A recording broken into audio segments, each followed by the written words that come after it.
આપ સૌ મિત્રોને સૌપ્રથમ જય શ્રી રામ।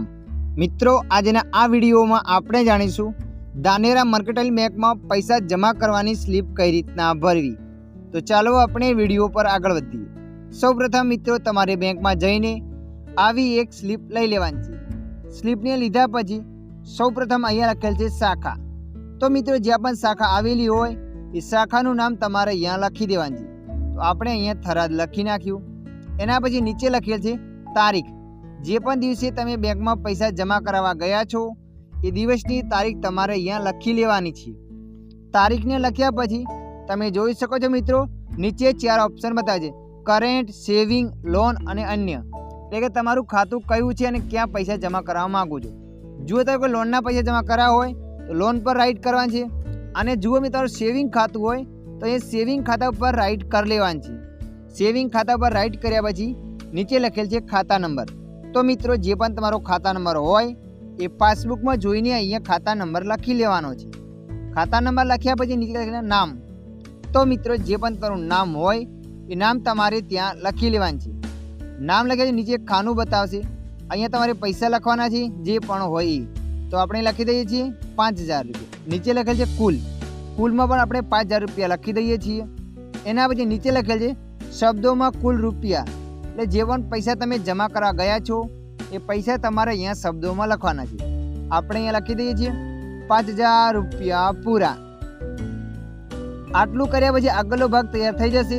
હવે આપણે આ મોટો ભાગ ભરીશું। સૌપ્રથમ તમારે અહીંયા શાખા લખી લેવાની છે, જ્યાં પણ તમારી બેંક આવેલી હોય એ। શાખાને લખ્યા પછી અહીંયા લખેલ છે તારીખ। તો તમારે અહીંયા તારીખ લખી લેવાની છે।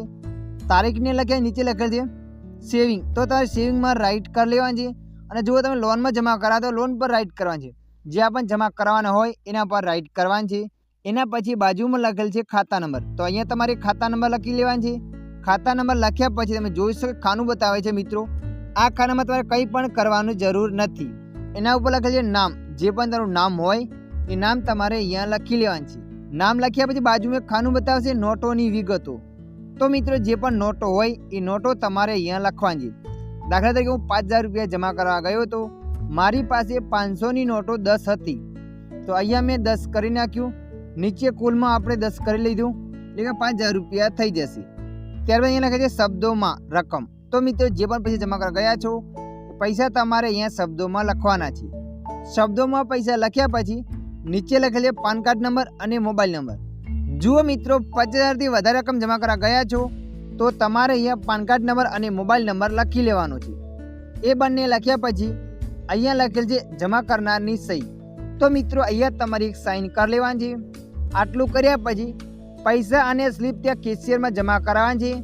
પૈસા ત્યાં જમા થઈ જશે અને આ સ્લીપનો આગળનો ભાગ સિક્કો મારીને તમને પાછો આપવામાં આવશે। તો મિત્રો, આશા રાખું છું આ વિડીયો તમને પસંદ આવ્યો હશે।